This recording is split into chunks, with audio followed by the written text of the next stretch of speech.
So we're out for the first hunt of the year, youth hunt with Brooks here.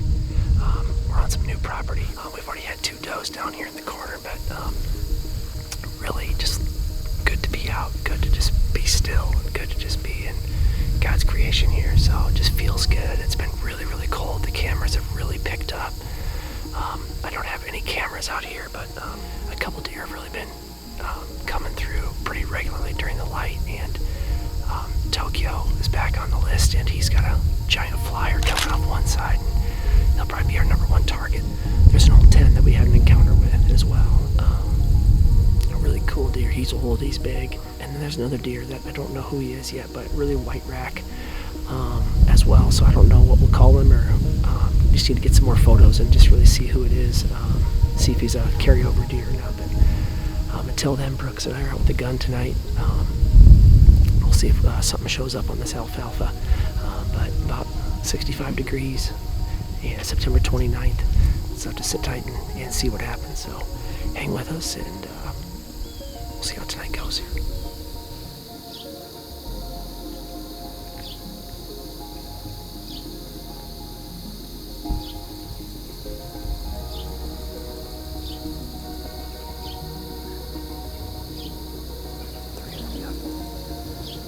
There's 4 back here, and there's 2 down the bottom. Oh, there's another one.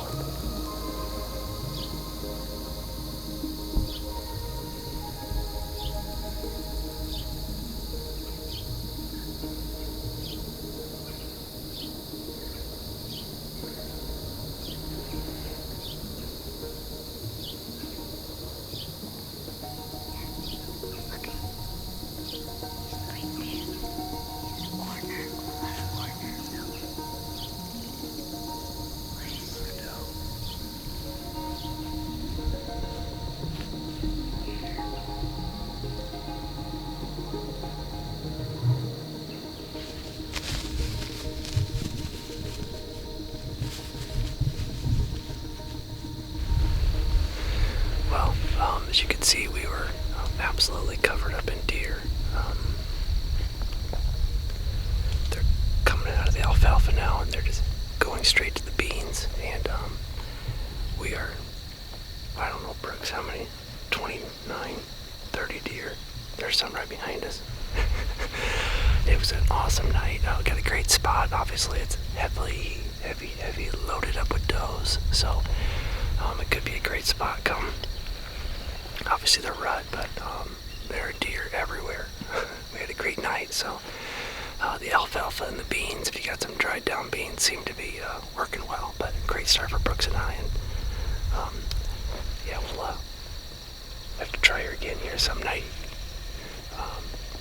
Especially if we can get another cold front to come through, maybe get some bucks on their feet, but 2 small bucks, and that's about it. But I will back out this weekend, so thanks for watching us here at Reach Outdoors on Midwest Whitetail.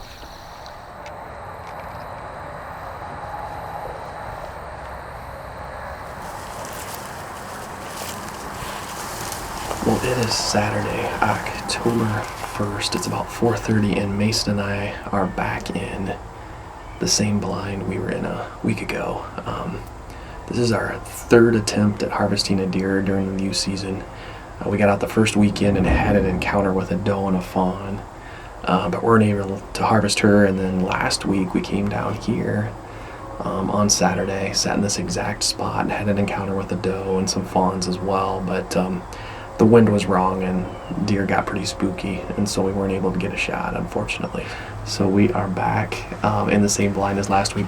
This week the wind is better. We have an east wind, which is blowing the wind in about a perfect direction. So I think if something steps out on the plot, we're going to be okay this evening, and hopefully Mace will have time to get ready and get a shot. So we're excited to be here. We're excited to hang out again, just have some time together, and hopefully we can bring you a hunt with a harvest tonight. We'll see what happens, and if not, that's okay too. We're just excited to be out here. So sit tight. Hopefully we'll have some action for you. Thank you.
Last night, Mason and I had a couple of small does come out just at last light, and didn't have time to kind of give a recap of our hunt because it got really dark inside the blind, so I thought I'd do that now.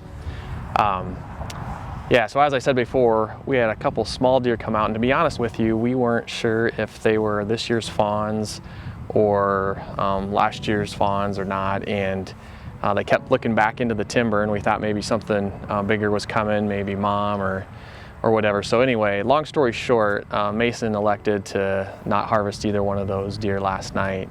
And it seems like every year, every hunt actually that I go on, I always learn something about the deer that I love to hunt, but I also learn something about myself. And as I was driving home last night, I kept thinking about, wow, this is like our third youth hunt of this year that we've been on, and we haven't really had an opportunity to harvest a deer that we wanted to. And one thing that I've always kind of struggled with is my pride. I'm really good at putting myself in the center of the universe, and everything else revolves around me and my hunting and the things that I love to do. And so I just wanted to kind of throw a challenge out there to everybody to just do a quick mental check after each hunt and ask yourself, are my priorities right? Is this all about me? I am not in any way saying that, setting high goals and, going out and improving your hunting spot or setting a goal to harvest a mature buck is the wrong thing. I'm not saying that. But when it becomes the center of who you are, I think it sets yourself up for just failure. And I think a lot of times we just really lose the joy that we all desire and want to be out there for. I know I started hunting just because I enjoyed being in the outdoors, and as that evolved over the years, I set myself up for failure when I put that at the center of everything. So anyway, just wanted to throw that out there. I'm 49 years old today, which means I'm probably older than 2/3 of you guys out there watching this, and so I have not perfected my pride and letting that get in the way of things at all, but at least I'm able to recognize it. And as we start the 2022 season, I just want us all to kind of put that into perspective and just really be aware of what's at the center of your hunting season. So with that, I'd like to say thanks for following along the last 3 weeks with Mason and I during the Iowa youth season. It was fun to be out there. And yeah, we really appreciate you watching Outreach Outdoors on Midwest Whitetail. Thanks.